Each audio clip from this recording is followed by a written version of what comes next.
दोस्तों, अगर आप एसएससी एमटीएस 2025 की तैयारी कर रहे हैं तो आपको पता होगा इस एग्जाम पैटर्न के बारे में।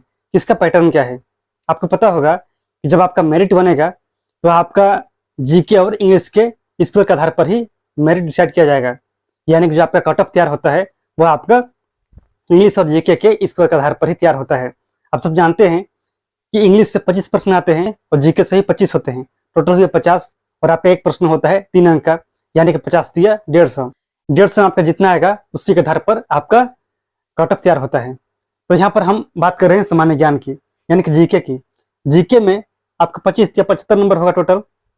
75 में आपको 75 कैसे लाना है, कैसे आ सकता है, इसी के बारे में यहाँ पर डिस्कस करने वाले हैं।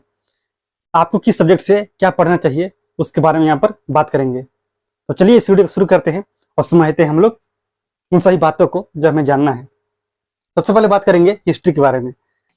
हिस्ट्री में यानी कि इतिहास में आपको क्या पढ़ना चाहिए। तो देखिए, जितने भी इंपॉर्टेंट बैटल्स हैं यानी कि महत्वपूर्ण युद्ध हैं जो आपको प्राचीन भारत में हुआ या फिर मध्यकालीन भारत में, आधुनिक भारत में, उन सभी युद्ध को आपको पढ़ लेना है। युद्ध किसके बीच में हुआ था, कब हुआ था, कहाँ पर हुआ था, उसका परिणाम क्या हुआ, आपको इसके बारे में जानना है। इसके अलावा जितनी भी संस्थाएं थे, जैसे कि आपका आत्मीय सभा, वेद समाज, प्रार्थना समाज, रामकृष्ण मिशन, इस प्रकार की जितनी भी संस्थाएं थी उसमें, उसके संस्थापक और उसकी स्थापना कब हुई थी इसके बारे में आपको पढ़ लेना है। कांग्रेस अधिवेशन, कांग्रेस के जितने भी अधिवेशन हुए और जो महत्वपूर्ण है आपको उन सभी को याद रखना है, और कब हुआ था, कहाँ पर हुआ था, इसका भी याद रखना होगा। वहां पर उसके अध्यक्ष कौन थे, जैसे कि मान लीजिए लाहौर में अधिवेशन हुआ था, उसके अध्यक्ष कौन थे वहां पे, डायनेस्टी एंड फाउंडर। इतिहास आप पढ़ेंगे तो आपको बहुत सारे वंश मिल जाएंगे। किस वंश के संस्थापक कौन थे, उन्होंने स्थापना कब किया था, वो उसकी राजधानी कहाँ थी, किसी वंश की राजधानी 2 थी, आपको उन दोनों को याद रखना होगा। और कभी कभी क्या हुआ था कि राजधानी पहले कहीं और थी, बाद में उसे ट्रांसफर किया गया। किसने किया ट्रांसफर, क्यों किया, ट्रांसफर किया तो कहाँ पर राजधानी लेकर जाया गया, इसे आपको पता होना चाहिए। और उस वंश के अंदर टोटल कितने शासक हुए यह भी आपको पता होना चाहिए। जैसे कि गुलाम वंश, गुलाम वंश के अंदर बहुत सारे शासक थे, कौन किसके बाद था, यानी सीक्वेंस वाइज आपको याद रखना होगा। इसके बाद बुक्स एंड ऑथर्स, अगर आप इतिहास पढ़ेंगे तो आपको मिलेगा किताब और उसके लेखक के बारे में जानकारी। आप पढ़िए प्राचीन इतिहास, आप पढ़िए मध्यकालीन या फिर आधुनिक, आपको हर एक जगह मिल जाएगा इसके बारे में, तो आपको उससे याद रखना है। और आपको भी याद रखना होगा कि उस लेखक ने किस भाषा में उस किताब को लिखा था, क्योंकि यहाँ से प्रश्न आते हैं। वायसराय और टाइम पीरियड, बहुत सारे वायसराय हुए, गवर्नर जनरल, उन सभी के टाइम पीरियड क्या था आपको इसके बारे में पता रखना चाहिए। और उन्होंने किस काम को किया था, यानी कि उनके समय में कौन सा महत्वपूर्ण काम हुआ था, ये भी आपको पता होना चाहिए। महत्वपूर्ण आंदोलन किसने शुरू किया था, कब किया था, ये आप याद रखेंगे। किस जगह शुरू हुआ था और उसके सबसे मेन लीडर कौन थे, यानी कि किसके नेतृत्व में शुरू किया गया था।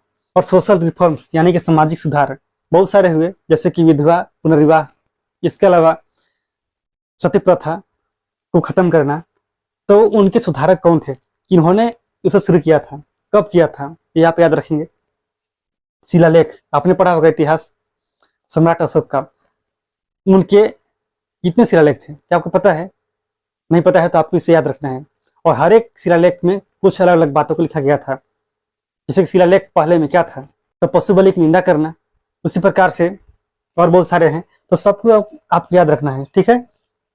और ट्रैवलर्स यानी कि यात्री, बहुत सारे यात्री भारत के अंदर आए थे, प्राचीन भारत में, मध्यकालीन, आधुनिक, हर एक समय आए थे। किसके समय में आए थे, और जब आए तो उन्होंने क्या काम किया, उन्होंने कुछ ऐसी बातें बोल दी जो बहुत ज़्यादा प्रसिद्ध हो गई, तो आपको उसे भी याद रखना होगा। उन्होंने कौन सा किताब लिख दिया करके, ये भी आपको पता होना चाहिए।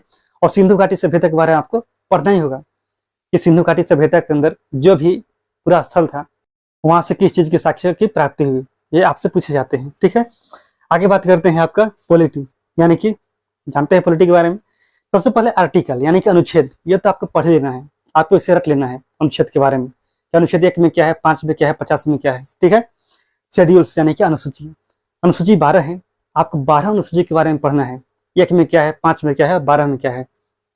पार्ट्स यानी कि भाग, जितने भाग हैं संविधान के आपको उन सभी भाग को पढ़ना है। जैसे मान लीजिए भाग 1 आपको कहाँ से कहाँ तक है, मतलब भाग 1 के अंदर कौन से अनुच्छेद हैं, 1 से 4 तक है, 5 तक है, 10 तक है, कितने हैं।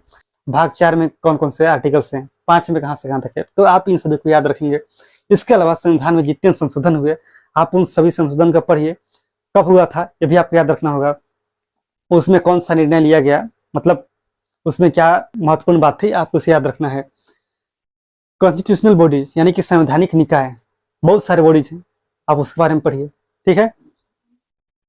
इंपॉर्टेंट एक्ट्स यानी कि अधिनियम, महत्वपूर्ण अधिनियम, जैसे कि Pitt's India act, regulating act, charter act, इसके अलावा और दुनिया भर के एक्ट्स हैं, अमेंडमेंट एक्ट्स, उसे कब लाया गया था उसको याद रखना है, उसका मुख्य उद्देश्य क्या था, यानी कि उसमें कौन कौन सी इंपॉर्टेंट बातें थी, आपको उसे याद पढ़ लेना है।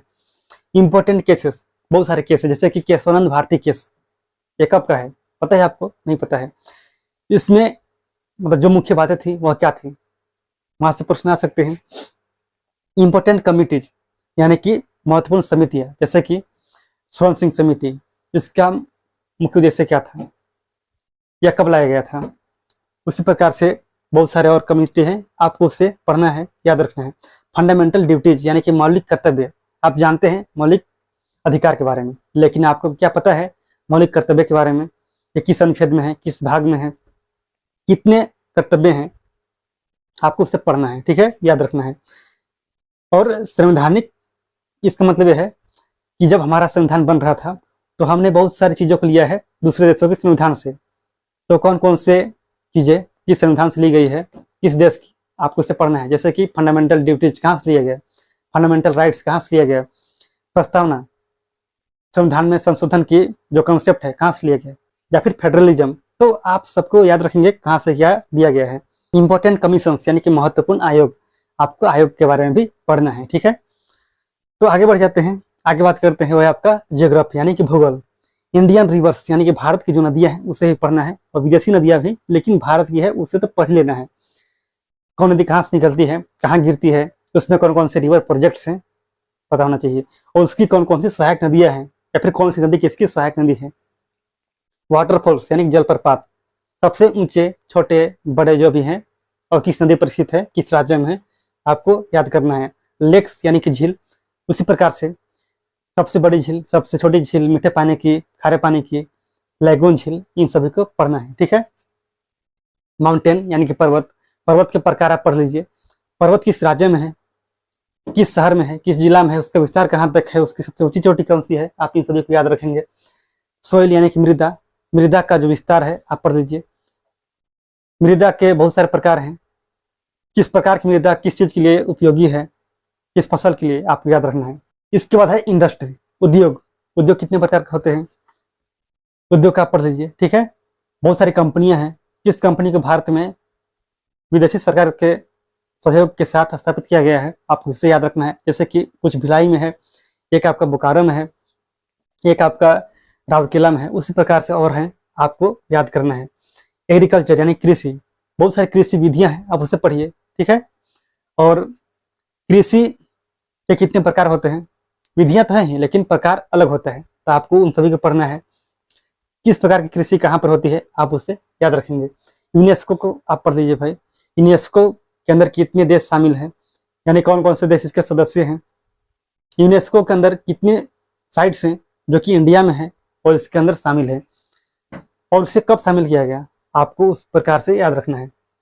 नेशनल पार्क यानी कि राष्ट्रीय उद्यान, हर एक राज्य में है, बहुत सारे हैं। कौन सा राष्ट्रीय उद्यान किस चीज के लिए फेमस है, आपको ये पता होना चाहिए। दर्रे, भारत में बहुत सारे दर्रे हैं, खास करके उत्तर भारत में, तो आपको उन सभी दर्रों को याद रखना है, किस राज्य में है, किस शहर को जोड़ता है, देश को भी जोड़ता है, आपको ये पता होना चाहिए। डैम्स यानी कि बांध, जो भी बांध है किस नदी पर बने हुए हैं, आपको ये पढ़ना है। कैसा बांध है, सबसे लंबा है, ऊंचा है, छोटा है, मोटा है, क्या है। फर्स्ट पर्सन यानी कि प्रथम व्यक्ति, काम करने वाले, क्या काम करने वाले, आपको पता ही होगा अगर आप पढ़ते हैं तो। सोलर सिस्टम यानी कि सौर मंडल, इसके अंदर जितने भी ग्रह हैं, आप उन सभी ग्रह के बारे में जितने फैक्ट्स हैं उसे पढ़ लीजिए।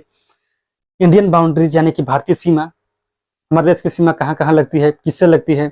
आपसे ऐसे ही प्रश्न पूछे जाते हैं कि बांग्लादेश से अपनी सीमा को साझा करने वाले राज्य कौन कौन से हैं, बताइए। सेंसस 2011 का जनगणना आपको पढ़ना है, गारंटी यहाँ से प्रश्न आते हैं, जनगणना भी पढ़ना है आपको 2011 का, ठीक है। जनगणना में जितने फैक्ट्स होते हैं आपको सब याद रखना है। पोर्ट्स यानी कि बंदरगाह, बंदरगाह के बारे में तो पढ़ लेना है, ज़्यादा नहीं है, ऐसे बहुत ज़्यादा है, लेकिन आपको जो महत्वपूर्ण है आपको उसे पढ़ना है, यानी कि मेजर पोर्ट्स पढ़ना है। ठीक है, कौन सा कहाँ पे है, किसके लिए प्रसिद्ध है, और वहाँ से किस चीज़ को ट्रांसपोर्ट करते हैं या फिर इंपोर्ट करते हैं। इकोनॉमिक्स आप पढ़ेंगे नेशनल इनकम, सबसे पहले राष्ट्रीय आय, इसकी गणना हम कैसे करते हैं। राष्ट्रीय आय की गणना करते समय हमें किन किन बातों को ध्यान में रखना चाहिए, कहने का मतलब है रखा जाता है, या पढ़िए फिर रखना चाहिए जो भी है। नेशनल इनकम को निकालने समय क्या जोड़ते हैं क्या घटाते हैं ये आपको पता होना चाहिए। ठीक है, पॉवर्टी यानी कि गरीबी, भारत में जो पॉवर्टी है इसे कितने प्रकार हैं आप ये पढ़ लीजिएगा, जैसे बीपीएल होता है या पीएल होता है, आपको इन सभी को अच्छे से पढ़ना है। ठीक है, और आप पढ़ेंगे सबसे यहाँ पर एक छूट गया है, वो है आपका बेरोजगारी, अनएम्प्लॉयमेंट। बेरोजगारी के प्रकार आप पढ़ लेंगे कितने प्रकार के होते हैं। ठीक है, इकोनॉमिक पॉलिसी यानी कि आर्थिक नीति कब लाई गई थी, उसका उद्देश्य क्या था, ये सब आपको इकोनॉमिक्स के अंदर पता होना चाहिए। और मनी यानी कि मुद्रा, जैसे कि आपका 10 का नोट है, 500 का है, 50 का है, उसमें किसका फोटो बना हुआ है और उसे कौन जारी करता है, इन सभी चीजों को पढ़ना है। इसके बाद आपको पढ़ना है बैंकिंग सिस्टम, जैसे कि आप लोग जानते हैं bank rate, reverse repo rate, repo rate, या फिर इसके अलावा CRR, SLR के बारे में, ये कितना % होना चाहिए, इसे आपको याद रखना है। ठीक है, इसके बाद 5 ईयर प्लान यानी कि पंचवर्षीय योजना है। पंचवर्षीय योजना का क्या उद्देश्य था ये आपको पढ़ना होगा, कब से कब तक उसका टाइम पीरियड था, जैसे पहला कब तक था, दूसरा कब तक था, या किस मॉडल पर आधारित थे, ये आपको याद रखना है। ठीक है, और कमीशन, जितने भी महत्वपूर्ण कमीशन थे, महत्वपूर्ण आयोग, जैसे आपने सुना होगा मंडल कमीशन के बारे में, इसका मुख्य उद्देश्य क्या था, ये कब का था, ये आपको पता होना चाहिए। ठीक है, आगे बात करते हैं स्टैटिक जीके। देखिए इस बहुत सारे टॉपिक्स होते हैं, जैसे कि आपका टेम्पल यानी कि मंदिर, मंदिर किसने बनवाया था, कब बनवाया था, मंदिर कहाँ पर है, किस देवी देवता को समर्पित है, बस आप इतना याद रखिए, आपका यह टॉपिक कंप्लीट है। और मंदिर किस शैली पर बना हुआ है, ताकि मंदिर को बनाने की कुछ शैलियां हैं, और उस शैली की क्या खासियत है, मतलब आप उसके बारे में पढ़ लीजिएगा। इसके बाद है फेस्टिवल्स यानी कि पर्व त्योहार। पर्व त्योहार किस जनजाति के द्वारा मनाया जाता है, किस राज्य में, किस शहर में, आपको इतना पता होना चाहिए, किस समय मनाते हैं और क्यों मनाते हैं, कितने दिनों तक मनाते हैं, यह भी आपको जानना है। डांस यानी कि नृत्य, आप लोग जानते हैं क्लासिकल डांस और फोक डांस, ये 2 प्रकार के डांस है। क्लासिकल तो 8 हैं, गिने चुने हैं, लेकिन जो आपका फोक डांस है ये बहुत ज्यादा है, जिसके बारे में आप पढ़ेंगे तो आप लगेगा कि भाई कितना याद रखेंगे, लेकिन आपको याद रखना ही होगा। जो क्लासिकल डांस है उसके फेमस डांसर्स कौन कौन हैं उन्हें पढ़िएगा, उन्हें कौन कौन से अवार्ड्स मिले हैं, कब मिले हैं, किस साल मिले हैं, ये आपको पढ़ना है। उसके बाद है घराना, यानी कि यह भी एक ऐसा टॉपिक है जो कि आपका संगीत से ही संबंधित है। बहुत सारे घराने हैं, जैसे कि ग्वालियर घराना, इंदौर घराना, बनारस घराना, इसके अलावा आगरा घराना, बहुत सारे हैं। तो जो महत्वपूर्ण घराने हैं उसके संस्थापक का नाम आपको पढ़ना है, याद रखना है, और उसमें कौन कौन से और लोग हैं जिन्होंने उस घराना को और आगे तक बढ़ाया, यानी कि जो भी एक पीढ़ी चलती है ना, उसी प्रकार से यहाँ पर भी ऐसा ही होता है। तो कौन सा व्यक्ति, कौन सा संगीतज्ञ किस घराना से संबंधित था, आपको उनके बारे में याद रखना है। इसके अलावा टॉम्ब और स्तूप यानी कि मकबरा किसका था, कहाँ पर है, किसने बनवाया था, स्तूप को किसने बनवाया, किस राज्य में है, उसमें बहुत सारी विशेषताएं होती है, आपको जो पढ़ना है।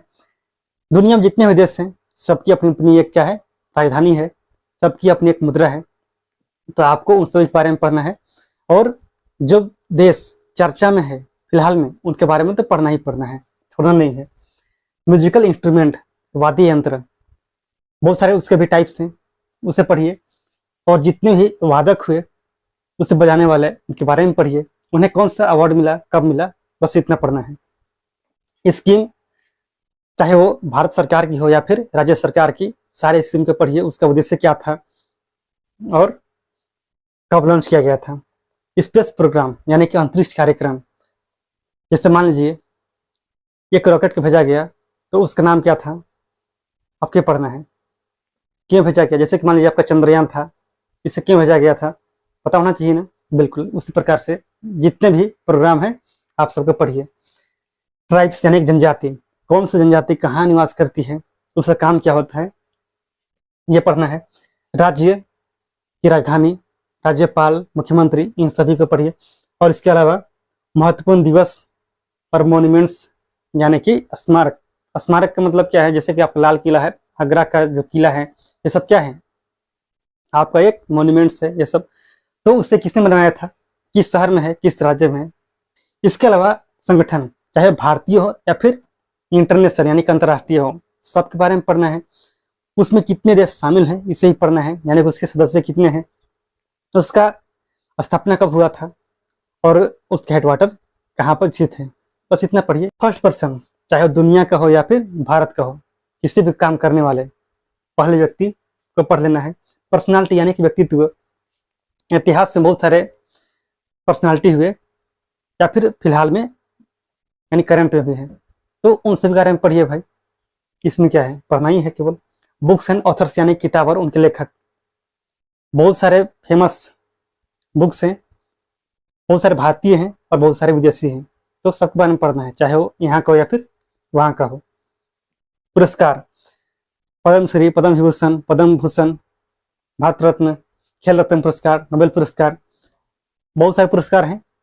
हर एक पुरस्कार को पढ़ना है, किस क्षेत्र में मिलता है और उसमें कितने पैसे मिलते हैं, यानी कि उसकी एक पुरस्कार राशि होती है वह कितनी होती है, ये सब आपको पढ़ लेना है। खेल यानी कि स्पोर्ट्स, जो भी खेल हैं उसकी शब्दावली पढ़ना है आपको।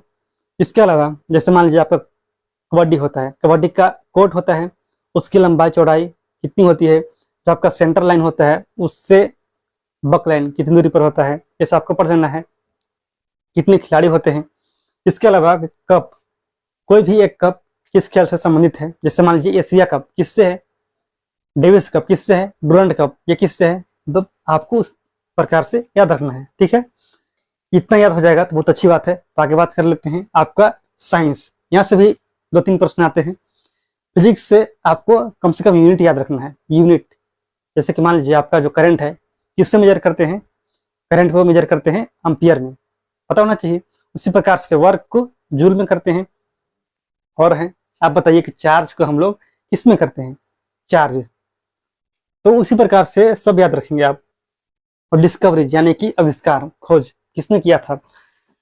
मान लीजिए अगर आपसे पूछेंगे रेडियो खोज किसने किया, तो बता सकते हैं। टेलीविजन का किसने किया, मोबाइल का किसने किया, तो यही सब आपको पढ़ना है इसमें। केमिस्ट्री में एटॉमिक नंबर, एटॉमिक मास, परमाणु संख्या पढ़ लेना है, परमाणु भार पढ़ लेना है, कौन सा एलिमेंट का कितना परमाणु संख्या है ये तो पता होना चाहिए, क्योंकि यहाँ से प्रश्न डायरेक्ट आ ही जाते हैं। और पीरियोडिक टेबल इसे तो पढ़ना ही है। जैसे कि मान लीजिए पीरियोडिक टेबल में अगर हम बाईं तरफ जाते हैं तो किसी भी एलिमेंट का एटॉमिक मास घटेगा, बढ़ेगा, क्या होगा, या फिर वह कम रिएक्टिव होगा, ज्यादा होगा, क्या होगा बताइए। तो आपको ऐसे पढ़ लेना है, कॉलम रो। ठीक है, रिएक्शंस पढ़ लेना है और उसका केमिकल फार्मूला क्या होगा। ठीक है, जैसे मान लीजिए आपसे पूछा जाएगा प्लास्टर ऑफ पेरिस का केमिकल फार्मूला क्या है, बेकिंग सोडा का, वॉशिंग सोडा, बेकिंग पाउडर, आप क्या बताइएगा, बताइए। और बायोलॉजी में आपको पढ़ना है मानव शरीर के बारे में और प्लांट्स के बारे में। ठीक है, इसके अलावा सेल पढ़ लीजिएगा और डिजीज यानी कि रोग किसकी वजह से होता है, क्यों होता है। और इसके अलावा विटामिन, किस विटामिन से कौन सा बीमारी होता है। ठीक है, कोई दिक्कत इसमें बिल्कुल नहीं है। अगर आप इतना पढ़ लेंगे तो आपके लिए बहुत अच्छी बात है। अगर आप इतना पढ़ लेंगे तो आपका लगभग जीएस कंप्लीट हो जाएगा। और बात करते हैं करंट अफेयर्स के बारे में, तो यहाँ से 2 से 3 प्रश्न आते हैं भाई, इससे ज़्यादा नहीं आएगा। तो आप क्या कीजिएगा, आप इस पीडी का करंट अफेयर्स कम से कम पढ़िएगा 1 साल का। ठीक है, जो आपका एनुअल आता है, आप इतना पढ़ लेंगे तो आपका करंट अफेयर्स तैयार हो जाएगा। ऐसा नहीं कि आप 4 साल 5 साल पुराना पढ़िए, ऐसा नहीं आपको करना है। कम से कम 1 साल पुराना आपको पढ़ना है, उससे ज़्यादा पुराना नहीं पढ़ेंगे। ठीक है, ऐसा नहीं कि आप पर डे क्या पढ़ रहे हैं, आप इतना ही मत कीजिए। आप 6 महीना या फिर साल भर में जो आता है करंट अफेयर्स आप उसे एक बार पढ़िए, मतलब उसको बार बार पढ़ना है, लेकिन उससे ज़्यादा नहीं पढ़ना है। ठीक है, तो आपको समझ में आ गया होगा, आपको आइडिया लगा होगा कि आपको जीएस में अच्छा स्कोर करने के लिए क्या पढ़ना होगा। ठीक है, अगर आपको जानकारी अच्छी लगी है तो आप वीडियो को लाइक कीजिएगा, चैनल को सब्सक्राइब कीजिए और शेयर भी कीजिएगा, ताकि जो लोग तैयारी करने वाले होंगे उन्हें भी यह वीडियो मिल जाए और वे भी अपनी तैयारी को अच्छा बना सके।